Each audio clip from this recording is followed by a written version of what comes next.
Welcome to Nourishing the Mother, an inspired conversation space between Bridget Wood and Julie Tenner on the journey of motherhood through the common thread of parenting, relationship, and sexuality as a path to consciousness. We keep our conversations honest, our experiences real, and our philosophies exploratory. We believe that in order to raise incredible humans, we first have to raise ourselves. We know that in order to rock the family, you've got to nourish the mother. If you are here, you care about paving a path of conscious and intentional motherhood, connected with yourself and your gifts, and also illuminating your children in theirs so we may raise more whole humans who can impact this world in a more humane way.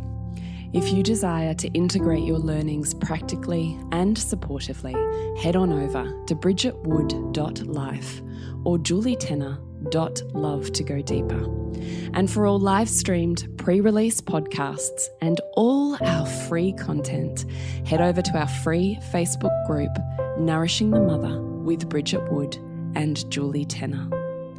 We are Julie Tenner and Bridget Wood, and we are so grateful you're here. Hello and welcome to Nourishing the Mother. I'm Bridget Wood.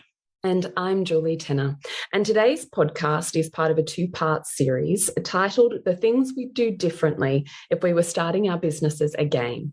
The reason we've got this in here is because we know intimately that if you are a listener here, you are a woman who is interested in her own growth and her own vision and work in the world and purpose that you would love to have run alongside your desires and dreams to be the mother that you want to be, have the family that you want to have, and parent the way that you desire to. And I think that's part of what makes Bridget and I'm going to say so special, is because I don't see a lot of people out there who are living the life alignment, who are full-time stay-at-home mothers, whilst also developing ourselves and the work that we do in the world. And that's not at what we perceive to be the expense of how we wish to invest in our children and our relationship and our family. And I think that's actually quite extraordinary. So we have been running Nourishing the Mother for 7 years now. Yeah, we're just coming up to 7 years, which is massive. And I think for those listeners who've been with us for a long time, you've seen the evolution of us and of what business can look like for us and how we weave that into family. And so this two-part series is really, an invitation for you to see us, reveal the curtain, I suppose, on our learnings, on things we might do differently. And we hope it's really permission giving as well for you to perhaps see beyond the confines of where you maybe find yourself now, and to see how it can be really purposeful for your family as well, for you to embark on more of a, your own service to the world, whether that is, really growing yourself inside your career or whether it's going out on your own and creating a business. So we hope you enjoy this one. Yes. So how it's going to roll is we have 8 things we do differently per podcast. So part 1 and part 2 will have 8 completely separate learnings that we have both reflected on and gone, man, if we had our time over again, here's the things that we would do differently.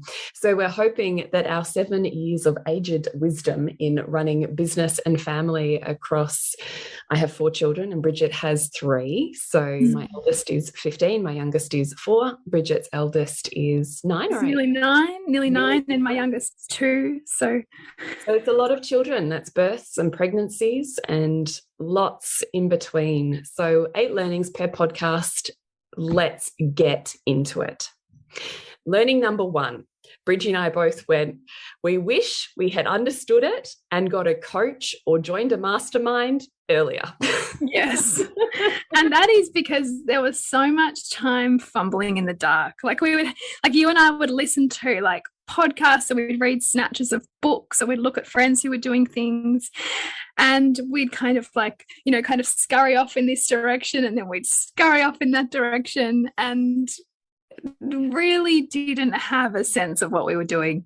It was just fumbling through the dark. Yeah, it really was. But I also think back then we were making basically nothing out of yeah, that's true. mother. We were both on single. I don't think you. I think actually you were working when we began, but I was a single income family, and so it was this real case of, well, you know, I can't afford to invest in my business, and what would be the point? And you know, when and if I get to that point, then I'll blah blah blah. So, you know, that was probably, we didn't invest in a coach. So Carly Marie was our first coach, and we didn't invest in her until what, 3 or 4 years down the track. That must have been like 2018 or 2019, maybe 2019. So yeah, it was years. Really. And I think that was also, it was years. And I think we really came at it from this place of like, we can't not do this.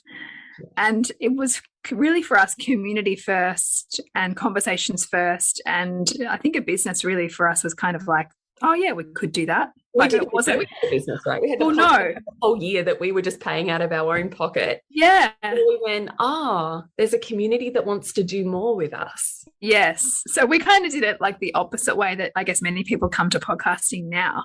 People choose to podcast as a way to as a business their business, right? Or as part of business strategy, as part of a selling tool, whereas really our podcast was never that. It's never that at all. No. And so we were lonely. We were like, surely there's other women in the world who want to have these conversations. Like, what if we could join them all? And you know, we just had this vision of community. Yeah. Which is actually a beautiful place to be in. But I think you and I stayed there for a really long time. Really long time. Longer than we needed to. Yeah. It became procrastination in a lot of ways. Yeah. And I can see that there was a lot of minimizing. I mean, I'll just speak for myself, Bridgie, and you jump in, but I can see that I minimized what it was or could be. Was too scared to really leap into the vision. You know, I'd have these moments like almost privately in the dark, like it could be this, and I see the world like this, that's so different to the employee mindset that was all I had around me in friends and family. And here I was, this world that could look completely different. And no, it was like this dirty secret. I was like, I almost can't say it out loud because it'll, you know, disappear. Like it's almost like a bubble that might be popped if you say too much about it. Yeah. Or I'm just going to look like a fool or whatever it was. And so I didn't share it with my husband. So it became this like side thing I did on my own, which I don't now see as healthy or constructive. And I couldn't share it with many friends because it was like this, you know, oh, Julie doing that little thing over there. You know? And on that point, like this is also where like masterminds or any kind of, you know, aligned group is helpful, because when you are not surrounding yourself with people who are where you want to go or what you want to create, then you will slip into like that employee mindset. Like even I was chatting to my auntie at Christmas and she was like, so like, how do you actually have a business? Like, how does that even, like, tell me how, like, what do people even pay for?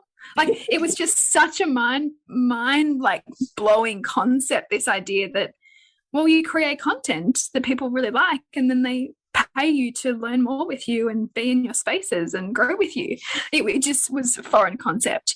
Yeah. And so if you have too much of that around you, then you kind of go, oh, maybe my dreams are ridiculous and maybe actually this isn't going to go anywhere and maybe I should just get a job and maybe I should just put my kids in care and, you know, like go down that path. And it was a really like interesting reflection for me after that conversation where I was like, wow. The growth. Hey. Yeah, because I mean, I've been her, and there was a time you would have thought exactly like her. I totally get it. Yeah, totally. So that's a big one. Yeah, coach and mastermind earlier, because that is a game changer. What you invest in that space should theoretically come back to you tenfold. It might be that money follows after you've gained wisdom, support in community, and mindset changes that change your manifestations in a physical form, which then result in clients and money. So there can be a lag time in there, but backing yourself enough to invest in putting yourself in that mindset, mentality space, and therefore manifestation is something I wish we had done or I had done way earlier. So, and also when you do go into those spaces, they're designed to trigger you. Yeah. in the way that you think. And I remember, like, I mean, I actually did invest. I think before we started Nourishing Mother, I like invested in a coach. You always did. Yeah. Yeah. But I think in hindsight, like that was you invested in huge, big vision coaches, though. Like I did. I dropped, yeah. Thousands on. I did. And this is when I was earning really good money and like I was like smashing my personal growth, kind of like hammering myself, right? And what I also learned with that, and this is where I come like linking back to the importance of the mastermind or coach that you choose, it's really important that your coach or whatever mastermind you tap into respects, understands, and acknowledges your own values. Because if you put yourself into a space and you subordinate to a coach or to a person, you will lose yourself in that, minimize yourself, self-flagellate, spin around in circles, and actually not get very far. Because it's important to help people grow in alignment with their own values and not impose your values onto people. And that can be what happens in a lot of coach client dynamics, is this, you know, I'll pay you to give me what you've got, but if what you've got doesn't even match my life, then like it's futile. I'm never going to get there. And so accepting that when you move into a space with a coach or into a mastermind, to allow it to trigger you, but also allow it to help reveal you to yourself and learn what is for you and what's not for you. Because I certainly have worked with coaches who would say, just do this and just do that, but that was their values, not my own. Or too fast, too soon. Yeah, because that's another thing that you'll just end up like actually being shocked by or so triggered by that you kind of crawl back into your safe little nest, like never to peek out again, right? Like that quickly, yeah, because sometimes that leap requires all of this deconditioning and steps or foundations that support your business or structure in order to get there. So the growth sometimes looks slower than spaces that you're in. And I completely love what you said, because you will get nowhere, spin on your heels, and minimize or flagellate yourself for not achieving blah blah blah blah blah if it's not the right space for you. Yeah. If it's the right space for you, there's always a continuation of growth. It might be slow and plateaued at some points in that year, and then, you know, huge when you hit that, you know, nail on the head. Everything kind of connects. Yeah. Like growth isn't linear, but sometimes there's slower periods and then faster periods. But over the course of that, however long you're with that coach for or mastermind for, there's always a consistent level of growth and support and honoring your value system, rather than this continuous minimization of who you are and how you're showing up. Yeah. And it also too, that when you are going into like this, we'll get to this point, but expecting that it'll reveal to you where like the parts of your life that are not growing or that do feel stuck, and that you might go to a container for business coaching, but it's going to reveal all these other areas. And so can that person who you're being helped by help you through those other areas, right? Because you are your business. Yeah, right. And so I mean, so a constant thing, and coaches that I sought often were mothers who were further along the path than me, who I could see were doing what I wanted to do. Because for me, the biggest challenge, and an ongoing one that I parent myself through, is balancing the mother that I want to be with the business that I want to grow. Yeah. Whereas if I put myself in these macho, like masculine smash goals, 6-figure years, like, just kind of like scale, they're not considering my value on family. In fact, they're probably minimizing my value on family. Yeah. And probably not parenting their children. Probably outsourcing it all.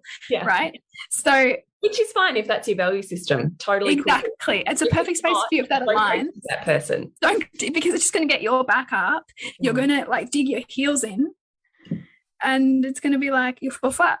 So I emphasize this because I've been through that. And you end up beating yourself up and think, why can't I be like that? But actually your brilliance is in your values, not in you trying to insert yourself in someone else's. Love that so hard. Which maybe we'll just do point number 2, Bridge, which you brought up, which is your business will trigger you and you will meet your edges. Yes. God, in so many ways and on so many days, right? Like around your voice, around being seen, around where you know you stop, around valuing what you do and it being worthy and who you are. Yeah. And also clearly where you need to grow, like, you know, being like cultivating the capacity to take feedback and criticism and like practicing leaning into that and not making it, you know, like not just being in this ego response, but instead being able to practice hearing it. Like all of this stuff is going to come up as you run a business, particularly when you run a business as you, because there's nothing to hide behind. There's nothing, like there's no, you know, in my case, there's no cubicle to go sit in a corner in and like bury yourself. Like you are it. And that can be extremely uncomfortable. Yeah. Yeah, it can be. I actually am super grateful that you and I started business. I mean, actually, you had Suburban Sandcastle, so you were already out on your own.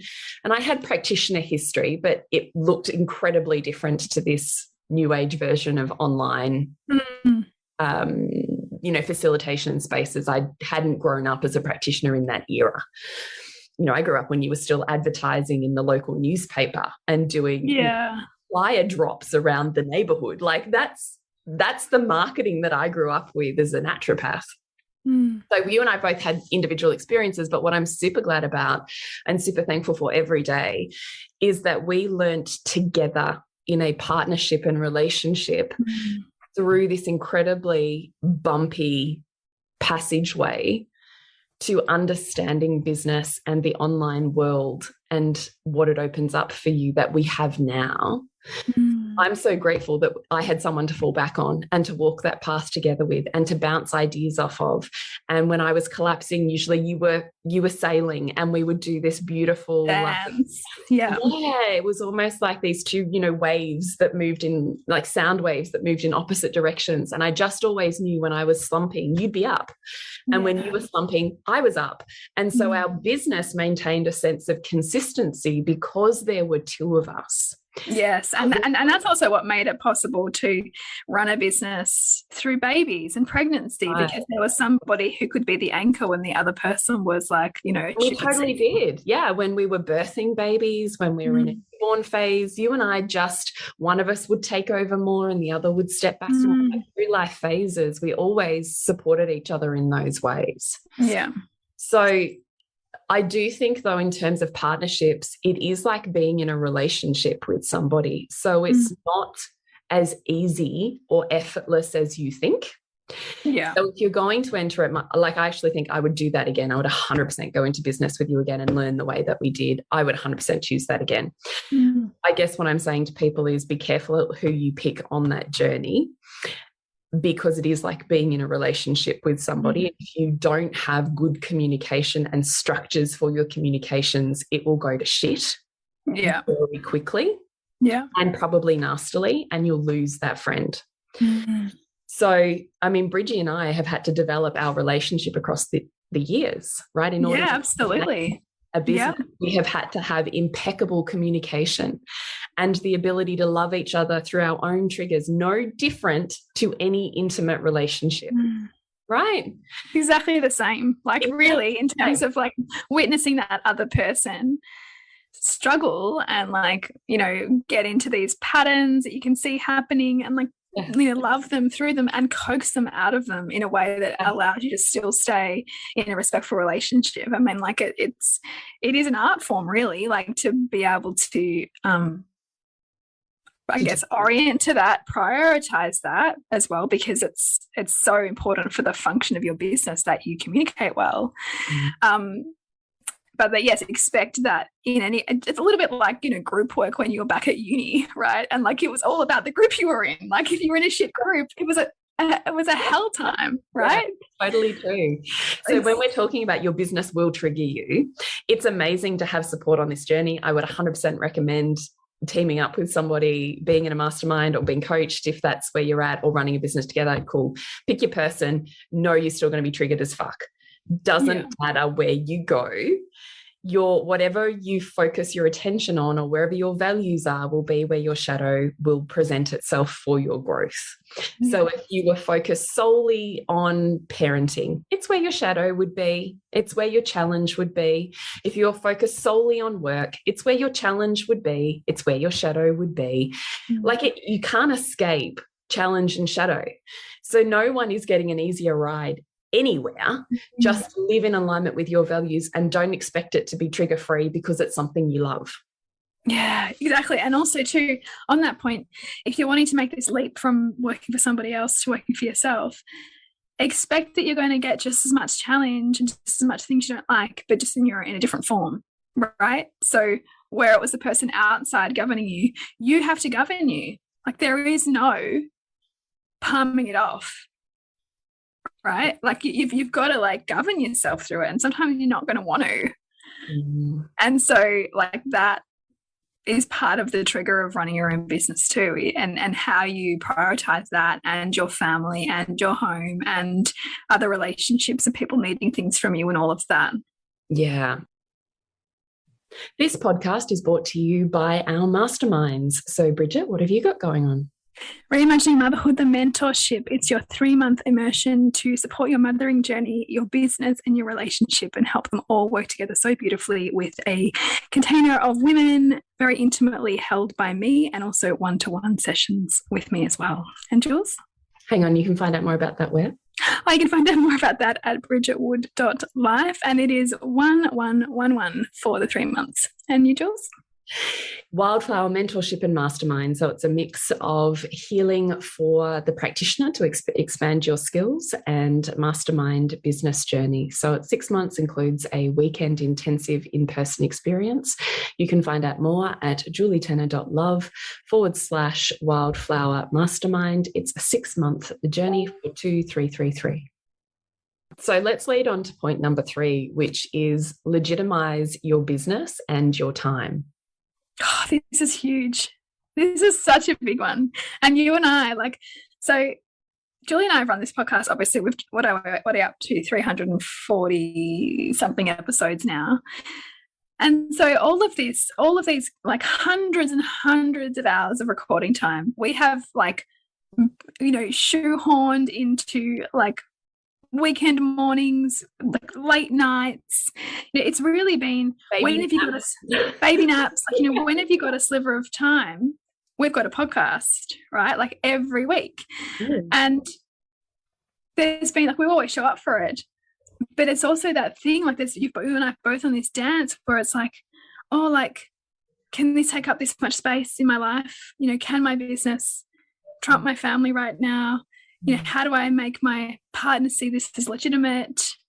And all of that stuff was just leading us personally back to, in ourselves, owning this as purposeful, necessary, contributing work to our families, to our children, to the world. And so whenever we've been wobbly, other things creep in. Somebody needs something. Husbands get irritated. Yeah. Children are whingy. Babies stop sleeping.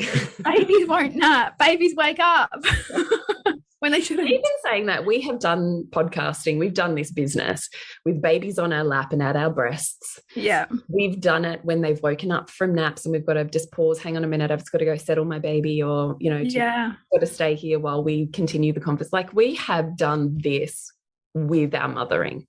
You and I would catch up for play dates and do business. Yeah. We go out and talk vision and strategy. We have done it alongside children at our feet. 100%. Yeah. And that actually, and it's been for us, a deeply inspiring thing to do, but also a practice of legitimizing in the face of what could, motherhood could easily consume you. Or, your relationship challenges could easily consume you. Yeah. And so it's coming back to who are we serving here? Who is this for beyond us? It's people need this. Yeah. So that bigger than me. take you, beyond that moment where you could shy away. You show up. Yeah. Totally. So I'm just going to shut my door because I can hear kids yelling outside. Do you mind just talking about how you didn't legitimize your business or time, and then what's changed in how you did, and what the difference has been in your business results or whatever because of it? Yeah, for sure. So how I didn't legitimize my business and my time would definitely be not letting it really take up space. Like, so not having space and time for doing the hard yards of growing it, that it would be just this organic thing that might unfold, as opposed to something that I'm responsible to grow, that I'm responsible to nurture. Certainly, like, I serve my clients, but it can be very easy to then not sell more. But if I'm not selling more, I don't have a sustainable business. So for me, you know, examples of not nurturing it would be just it ended up kind of getting sidelined, and me just being in a service mode instead of also being in a growing mode, and not having a structure for it, not having a strategy for it, not having something that pulls me forward, so that instead I'm just like flailing here. And so those things are super important to have, like something that drives me forward, that I am inspired to move toward, that I can see is important and necessary in the world, so that it doesn't get consumed by, you know, mothering or family or keeping on top of my home. So that, like, those are examples of how I haven't legitimized it. Definitely minimizing it, like in conversation. Like, I've gotten better at it now, but it can be very easy to just dismiss it as just, oh, this thing I do, right? Without actually considering what it is and the impact it has. What about you? Yeah, well, I was just thinking as you were saying that, it's so interesting what we consider legitimization, because in my mind, I had attached money to legitimate business. So until I was earning, or my business was earning X, it wasn't legitimate. And yet I never really knew what that number was. And it seemed to perpetually move, right? So it was like this benchmark I could just never reach. So I think it was, when I think about legitimizing it, I wish that I had, it's easy to say looking back when you have the business that you dreamt of back then, but I wish I had trusted my heart and my vision for what I knew it could be more. I wish I had. And I think there's always a time in every small business, which is why the statistics of small business going under are so huge. It's because there's usually this time between 3 to 5 years where you could chuck it in. Yeah. Every business, there is a 3 to 5 year, wherever it is in there for you, where you're like, I don't even know if I can do this anymore. I'm struggling to put food on the table. This isn't working anymore. Like some version of that. And I think this is where we talk about the 1% people, or the people that really succeed in business, is because at that point, when it's falling down around you, they still have such faith in what they know in their, like, not from their ego, but what they know in their bones is here and could exist, despite, you know, the world around them saying, you know, this isn't going to work. And I can remember going, fuck, I'm killing myself here for what? For still struggling financially. Like, we were an $80,000 a year single income family with 3 children. It's fucking nothing. Yeah. So I don't even know sometimes how we made that work. Like, Nick and I would, anyway, that's a story for another day. So I think there's a time in every business where you get to that point where you're like, I could just go and get a job and it'd be so much simpler. And I literally was having this conversation with some school mums yesterday. They were like, do you remember that time when we were doing your like, they helped me put my resume together, and you were just like, I'm just going to go get like a stupid job somewhere that I can just show up for, earn some money, and like disengage my brain and come back home, because my brain was feeling so full with my kids. And I was like, I'm maxed out. I just like, I can't even, this is not bringing me any return. And yet there was this part of me that didn't really want to do that and didn't really believe that. But it just was the safer narrative for everyone that was around me was, yeah, it makes sense. Of course, this isn't going to work. I should just go get a regular job, you know. Yeah. And what I realized is business gives you energy. It doesn't take from your energy, right? So I'm going, oh, I'm maxed out. I've got nothing left. But it isn't true. I just wasn't really giving myself over to my soul and what lights me up. I was in this like toe dip of it rather than like, I'm legitimately legitimizing it. I love it. I'm all in. I was like sometimes 60% in, sometimes 80% in, sometimes 5% in. And then going, why isn't my business loving me back? You know what I mean? Yes, 100%. Yeah. So I wish that you would legitimize that I would have legitimized who I was and what my vision was earlier. And I think that's only easier to do when you have a community who show you it's possible. I didn't back then. I didn't know it was possible. All I had was my own heart telling me it was. I couldn't see anyone around me doing it. I couldn't see it in a physical form. Not like, I mean, you and I, Bridgie, stand here now going, we are the physical form. It does exist, it can exist. But we didn't have that. You know, the business women I knew did not have the same value on parenting. We're not co-sleeping, breastfeeding, baby wearing. They were not living that life. That life, yeah. So legitimize your business earlier, set yourself up to legitimize it well, watch when you're self-sabotaging, and legitimize your time with your partner, right? For me to feel fully inspired and lit up, not a slave to my children, my house, my partner, and never valued and validated. That's because I'm not carving the time out to do the stuff where I light the fuck up in my soul and remember who I am and validate who I am and who I'm here to be. That's on me. Yeah. That wasn't Nick. Even though I made it about him and whoever not seeing me, I wasn't seeing me. And the second I went, you know, this is not functional. I'm angry at you. I'm not the mum I want to be. I'm tapped out by this point in time. The second I went, I just actually need 3 hours here and 1 hour here and here. And it was like nothing. Yeah. Cool, no worries. And we had a system, game changer. So legitimize your business and your time earlier. We'll move through these ones quickly. So learn your voice. It took us a lot of years to learn our voice. Yes. So like really, the voice that when we talk about a voice, like a narrative, like the way that you write or speak or how you're communicating in social media and blogs and things. Like it took us both a while to work out. We kind of like tried all of these different ways until we went, this is how I write. This is how I speak. This is who I am. Like it took us a while to find our voice. And I think, I don't know about you, Bridge, but for a while I thought I had to be a voice that sounded like whatever, you know, $47 marketing thing I'd bought at that point, you know? Yes. And I mean, for me, I had to become a lot more conversational and intimate in my language compared to like the corporate kind of training that I'd come from and like that very corporate communication style of writing, which, you know, I felt like I've been constantly unlearning. So yeah, finding the voice that feels true has been a big one. Totally.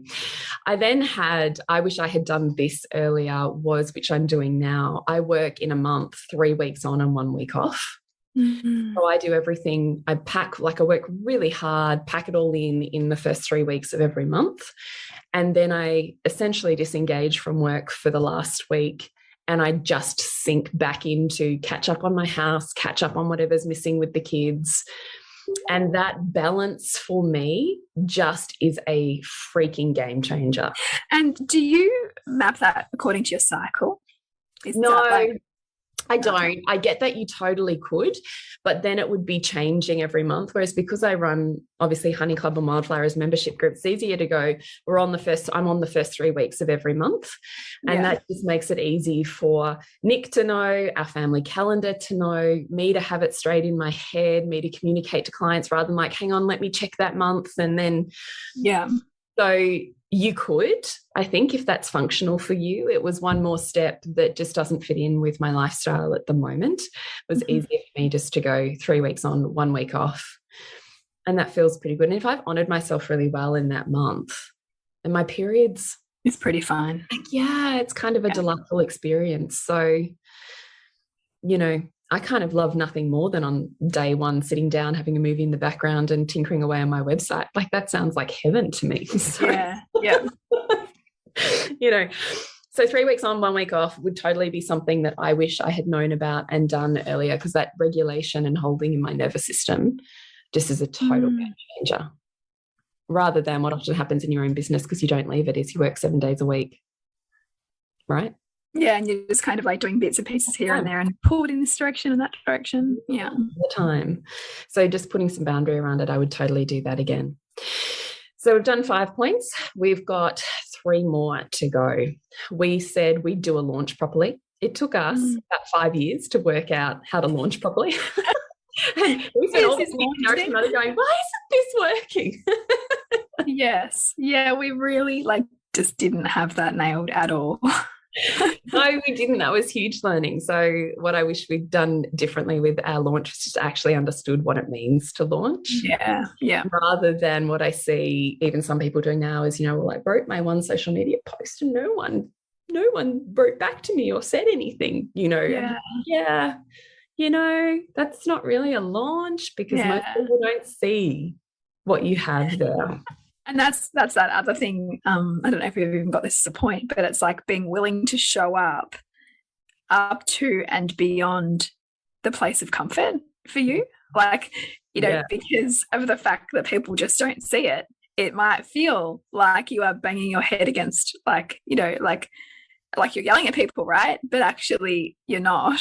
It's just that's the nature of social media and engaging human behavior. Like require a lot of touch, a lot of touch points in order to be able to, get somebody on board. Yeah. So, I mean, our launches, we just were so like, I look back and just laugh at us now when I think about how we were trying to launch back in those early days. I'm like, oh, loves. Oh, bless. You tried your best. Point number 7, invest in better audio equipment.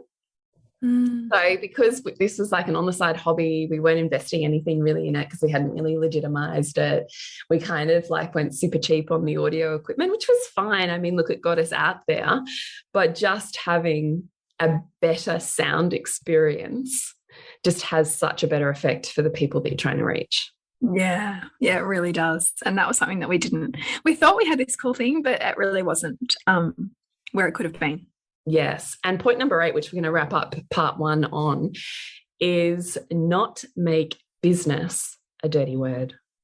Yes. So this was really one of my triggers, I think, which was, influenced a lot by some of the earlier work environments that I moved through around like skeezy sales and underhanded tactics and just business success at all costs and like family falling apart. Like that was kind of like a narrative that was really strong in my head.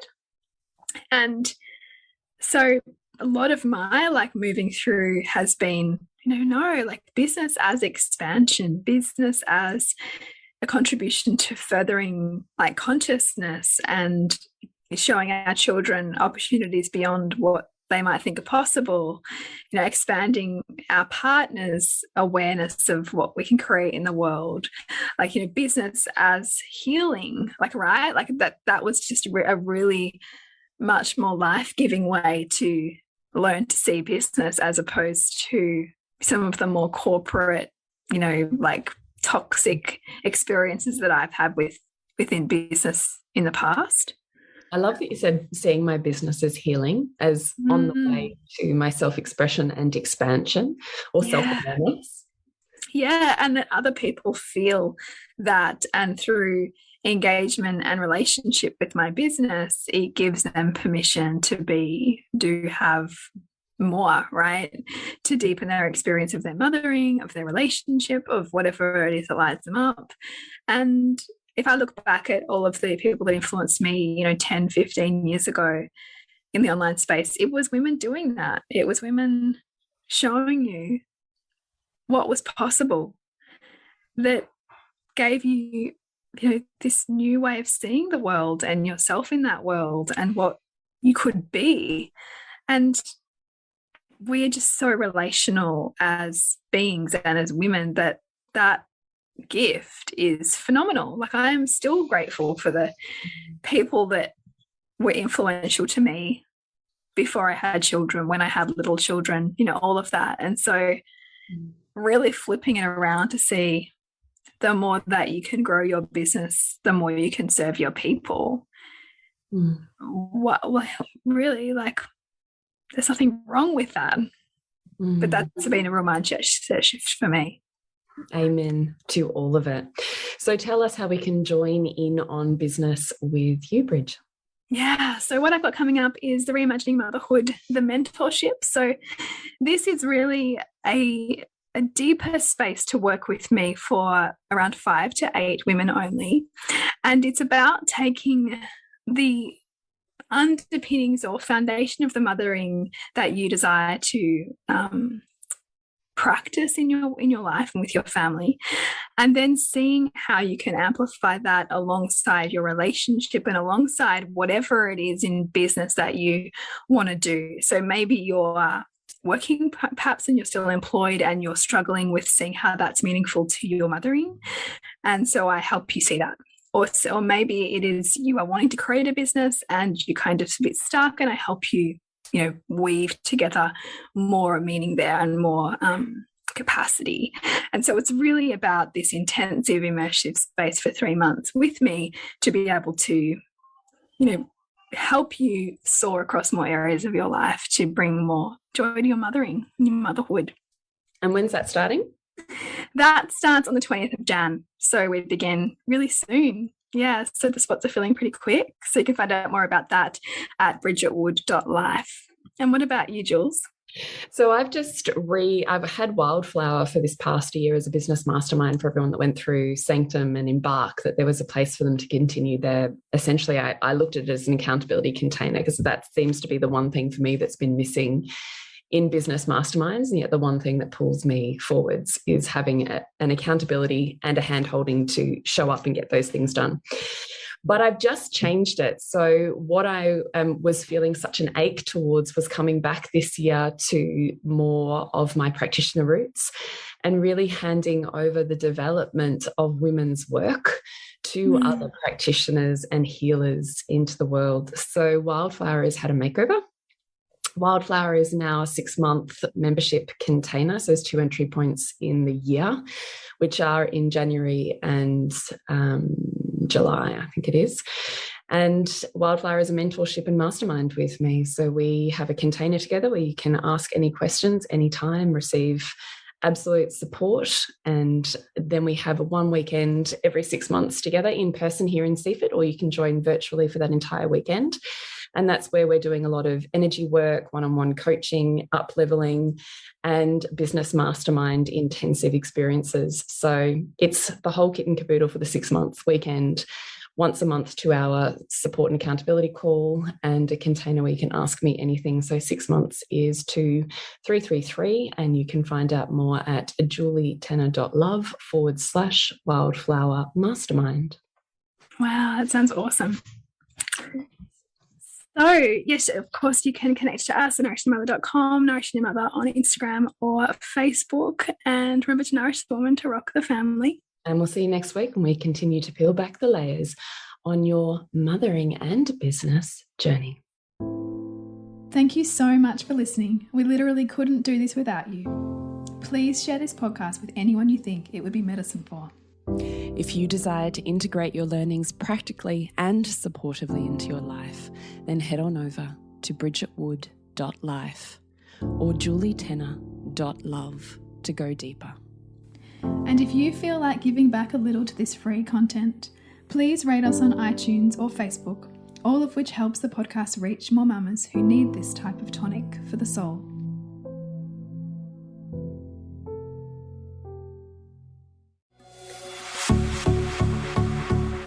This has been a production of TheWellnessCouch.com. Check us out on Facebook and join in the conversation on Facebook.com/TheWellnessCouch. Subscribe to each show on iTunes and check us out on Twitter.